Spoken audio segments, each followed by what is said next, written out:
இப்போ நாங்கள் பார்த்தீங்கன்னா காலையில் 4:30 மணிக்கு கோயம்புத்தூரை நோக்கி போயிட்டுருக்கோம். அவுட்டர் துடியலூர்ல இருந்து. இப்போ இந்த மாதிரி போனதே இல்லைங்க. 4 மணிக்கு 4:30க்கெல்லாம் மழை வேற அப்படியே தூரல் போட்டே இருக்கு. 4:30 மணி நல்ல மழை. அப்படியே போயிட்டு நாங்கள் இருக்கிற ஏரியா பக்கம் தூரல் தான் இருந்தது. சிட்டிக்குள்ளே போக போக பார்த்தீங்கன்னா நல்ல மழை பெஞ்ச அடையாளமே இருக்கு. ஆமாம். என்ன பிரிட்ஜ் ஃபர்ஸ்ட் வருது? இது வந்து ஜிஎன் மில் பிரிட்ஜ். போயிருக்கோம். ஆமாம். எங்கள் சம்மந்தி வீட்டிலேருந்து எல்லாம் வந்துட்டாங்க. எடுத்துன்னு வந்து பையன் வீட்டில் விட்டுட்டு இப்போ வந்து நாங்கள் மார்க்கெட்டுக்கு போகலான்னு சொல்லிட்டு மார்க்கெட் போகிற சமயத்தில் பெங்களூர்லேருந்து 2 பேர் வராங்க. எங்கள் தங்கச்சியெல்லாம் அப்படியே அவங்களையும் பிக்கப் பண்ணிவிட்டு நம்ம மார்க்கெட்டில் காய்கறியெல்லாம் வாங்கிட்டு நான்வெஜ் கடையில் இருந்தாலும் மட்டன் வாங்கிட்டு வரலாம் அப்படின்னு சொன்னேன். பையன் வந்து நான் 6:30 மணிக்கு தான் கடை ஓப்பன் பண்ணுவாங்க. ஏன்னா கவுண்டம்பாளையத்தில் ஒரு கடையில் வந்து நல்லா இருக்குன்னு சொல்லு, அங்கே தான் அதிகமாக வாங்குவோம் நாங்கள். சரி, இன்றைக்கி வந்து பிரியாவுக்கு வந்து தலைக்கு தண்ணி ஊற்றுறது, அதனால் வந்து எல்லாருமே வந்திருக்காங்க. போயிட்டு நம்ம மார்க்கெட்டில் காய்கறி வாங்கிட்டு அப்படியே ரயில்வே ஸ்டேஷனில் போயிட்டு எங்கள் தங்கச்சி அவங்கள பிக்கப் பண்ணிவிட்டு அப்படியே வருவோம். 4:30 மணி ஃபஸ்ட் டைம் 4:30 மணி காய்கறி கடைக்கு இன்றைக்கி தான் நாங்கள் போகிறோம். நாங்கள் ரயில்வே ஸ்டேஷன் அப்போ போகலான்னு பார்க்கும்போது கங்கா ஹாஸ்பிட்டல் கிட்ட ஒரு மார்க்கெட் இருக்கு, காய்கறி மார்க்கெட். அங்கே வந்து எப்போவுமே கூட்டமாக இருக்கும். ஆனால் காலையில் நாங்கள் எப்பவுமே பார்ப்போம், கூப்பிட்டுப்போம். ஆனால் 1 கிலோலாம் கொடுக்க மாட்டாங்கம்மா, எல்லாம் ஹோல்சேல் அப்படின்றதுனால. ஆமாம், கொடுப்பாங்கம்மா, அதோட கொடுப்பாங்க. வீட்டுக்கு வாங்குறவங்களாம் வாங்குவாங்க. சரி, நம்ம போய் தான் பார்ப்போமே அப்படின்னு சொல்லிட்டு இன்னைக்கு போக போகிறோம். மார்க்கெட்டில் போயிட்டு என்னென்ன காய்கறி வாங்குறோம், அந்த மார்க்கெட் எப்படி இருக்குன்னு பார்க்கலாம். கொஞ்சம் மழை பெஞ்சிருக்குமா, நம்ம வீட்டுக்கிட்ட தூரல் கூட இல்லை. அப்போதான் லைட்டாக தூரல் போட்டுச்சு. ஆனால் இங்கே நல்லா ஈரமாக இருக்குது, தண்ணி தேங்கி இருக்கு, பரவாயில்ல. ஆனா அங்கதாங்க நாங்க இருக்கிற ஏரியால எல்லாம் வந்து சத்தமே இல்லாம தூங்கிட்டு இருக்காங்க. வெளியே வந்தாதான் தெரியுது ஏரியாவே வந்து 4:30 மணிக்கே அப்படியே களை கட்டுதுன்னு சொல்லிட்டு எல்லாம் மார்க்கெட் போறங்க, வெளியே போறங்க அப்படின்னு சொல்லிட்டு.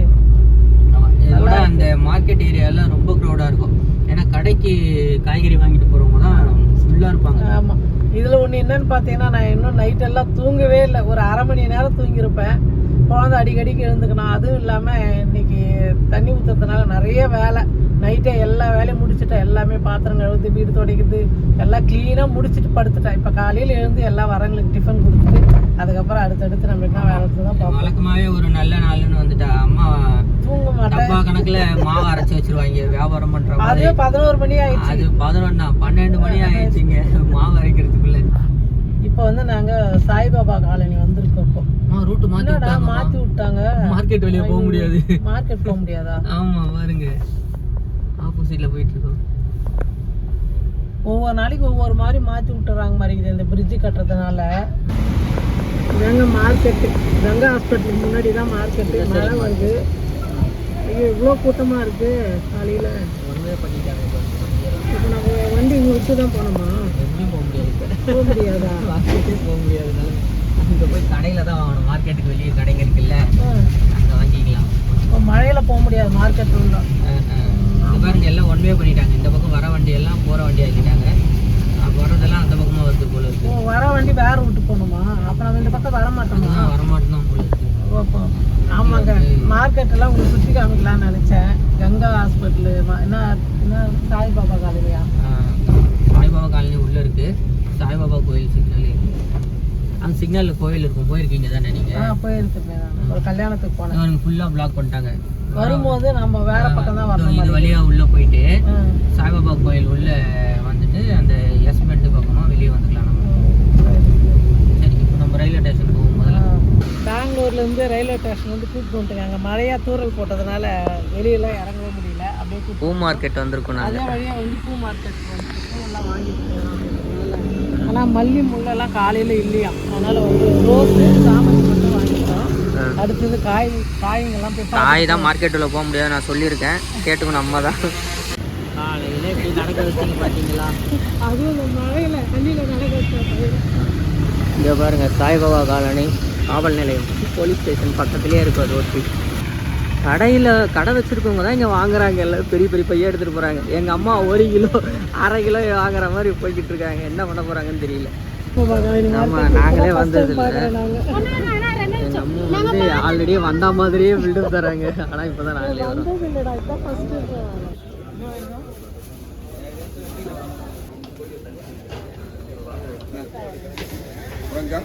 ஆமாம், அப்படிங்களா?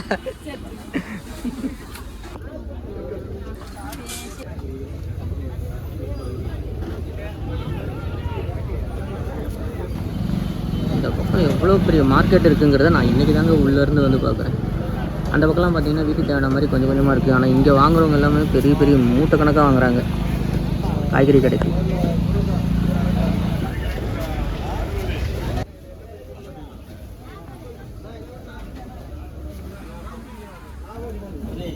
நூக்கல், அவரைக்காய், கொத்தரங்காய், சின்ன வெங்காயம், பீட்ரூட்டு இத்தனை வாங்கணும். ஒரு சிறுக்கீரை, அரைக்கீரை, கீரை காசு கொடுத்துருங்க. முருங்கைக்கீரை வந்து 60 ரூபா ஒரு கட்டு, அதில் 4 கட்டு இருக்குன்னு சொன்னார். சிறுக்கீரை வந்து 20 ரூபா ஒரு கட்டு. நாங்கள் 4 கட்டு வாங்கியிருக்கோம். மார்க்கெட்டுக்கு வந்து எல்லாம் வாங்கியாச்சுங்க. ஆனால் வந்து எல்லாமே அதிக ரேட்டு தான். நம்ம வந்ததே முதல்ல வரீங்க, ஹோல்சேல் கடை, அதனால் வந்து கம்மியாக இருக்கும். கடை வைக்கிறவங்களுக்கு தான் அதிகமாக கொடுக்கணும், அதே கம்மியாக கொடுப்பாங்க. அதெல்லாம் பார்த்தியா கிலோ கணக்கில் வண்டி ஃபுல்லாக ரொப்பிட்டு போகிறாங்க. ஆமாம், ஆனால் வந்து இங்கே அவ்வளோவா 80 ரூபா, 100 ரூபா, 100 ரூபா அப்படி தான் இருக்குது காய்கறிலாம். ஆனால் நல்லா நிறையா ஃப்ரெஷ்ஷாக இருக்குது, வாங்கிட்டோம். ஆமாம், ஃப்ரெஷ்ஷாக இருக்குல்ல, காய்கறிலாம் ஃப்ரெஷ்ஷாக இருக்குது. ஏமா ரொம்ப நாளாக வரணும் இந்த 3 வருஷமா. அதுவும் என் பையன் இந்த மார்க்கெட்டுக்கு கூட்டம் வந்தாருமே பெரிய விஷயமா. கூட்டமாக இருக்க வேணாம் அப்படின்னால பரவாயில்ல, கூட்டம்லாம் இல்லை. ஆனால் இன்னும் எவ்வளோ வண்டிங்க இருக்கும், இன்னும் கொஞ்சம் நேரம் ஆகுமோ ஒரு வேலை.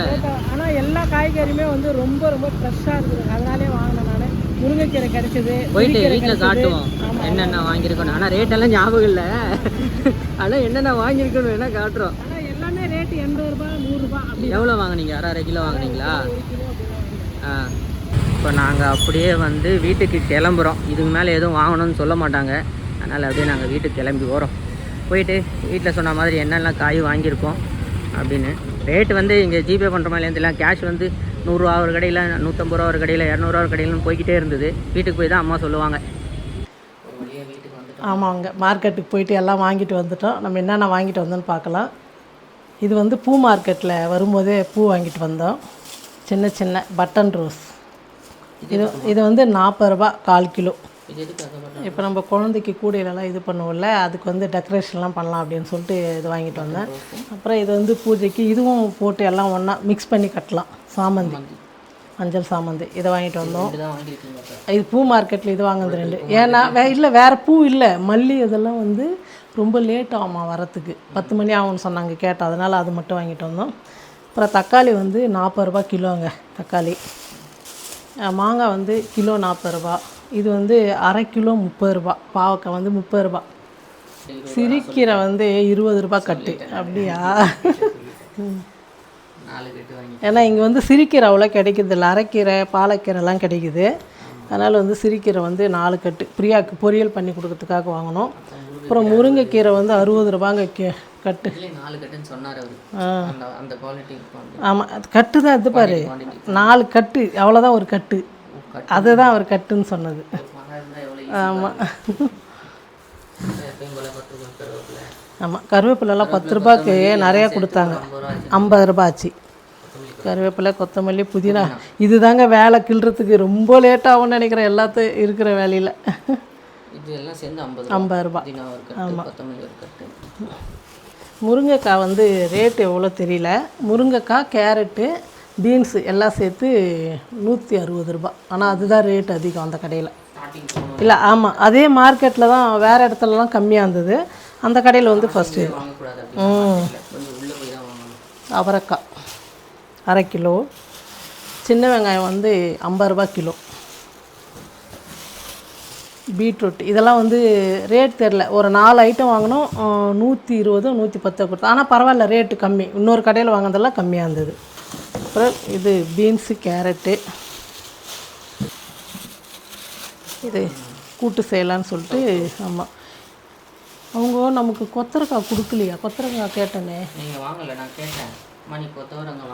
ஓ, வாங்கலையா? வாங்கிட்டேன் சார். லெமன் வந்து 1/4 கிலோ 40 ரூபா. லெமன் ரேட் அதிகங்க. ஆமாம், 10 ரூபா. அவ்வளோதான் வாங்கினோமா நம்ம. இது எவ்வளோ தெரியுமாச்சு? இது இருக்கும் பூ இல்லாமல் இந்த காய்கறி இது மட்டும் 600 ரூபா ஆச்சு. ஆமாம், ரேட்டு எல்லாமே ரேட் அதிகம்தான். அது கடைக்காரங்களுக்கு வந்து ஹோல்சேலில் கம்மியாக கொடுத்துருப்பாங்கன்னு நினைக்கிறேன். ஆனால் நம்ம இந்த மாதிரி கிலோ கணக்கில் வாங்கினா ரேட்டு வந்து கொஞ்சம் அதிகம்தான் இதெல்லாம் வந்து. அப்புறம் இது வந்து மாங்காய் பெங்களூர்லேருந்து எடுத்துன்னு வந்தது. அப்புறமா மாங்காய் பெங்களூரில். பச்சை மிளகா. அப்புறம் இது சோயக்கீரை வந்து நிறைய பேர் சொல்லியிருந்தாங்க, பால் வந்து நல்லா சுரக்கும், பிரியாவுக்கு வந்து சோயக்கீரை கொடுங்க, பொரியல் பண்ணி கொடுங்க, அந்த மாதிரிலாம் செய்யுங்க அப்படின்னு சொல்லியிருந்தாங்க. அது வந்து நம்ம இங்கே கிடைக்கல, நான் பார்த்த இடத்துல வரைக்கும் கிடைக்கல கடையில். இது பெங்களூரில் வாங்கிட்டு வந்தாங்க. இது வந்து காஞ்ச மிளகா அவங்களுக்கு ஊரில் கொடுத்தாங்க, ஊருக்கு போனப்போ. அதை வந்து எங்களுக்கு 1 கிலோ மிளகாய் எடுத்துகிட்டு வந்தாங்க. இது வரைக்கும் மார்க்கெட் போயிட்டு வந்தாச்சு. இதுக்கு மேலே டீ வச்சு குடிச்சிட்டு காலையில் டிஃபன் ரெடி பண்ணோம். அடுத்தடுத்து வேலை வந்து நம்ம பார்க்கலாம். காலையில் டிஃபன் என்னமா பிளான் பண்ணியிருக்கீங்க? நம்ம தான் மாவு ஆட்டுறதில்ல, நம்ம தான் புளியாச்சே. எல்லோரும் வந்து ஆமாம், எல்லோரும் வந்து மாவு ஆட்டுறதுக்கு கஷ்டப்படுவாங்க. ஆனால் நம்ம வந்து வீட்டில் எப்போவுமே மாவு ஆட்டி இதோ இன்னொரு டப்பா இதோ வருதே. ஏன்னா இது ஒரே பாக்ஸில் வச்சா பொங்கிடும் மாவு. அதனால் வந்து 2த்தில் வந்து அப்போ பாரு பொங்கி வந்துடுச்சு. இது இவ்வளோ மாவு அரைக்குது, ஒரு அரை மணி நேரத்தில் அரைக்க முடியாது இல்லைங்களா? அதனால் வந்து 12 மணி ஆகிடுது நைட்டு. மாவு அரைக்க நினைக்கல 12 மணி ஆகிடுதுங்க. இட்லி செஞ்சுட்டு இங்கே பச்சை பட்டாணி வந்து நைட்டே வந்து ஊற வச்சுட்டேன். காஞ்ச பட்டாணி வந்து ஊற வச்சுட்டேன். பச்சை பட்டாணி நம்ம ஊர்லலாம் அவ்வளோ கிடைக்கலங்க, கோயம்புத்தூர்லலாம்.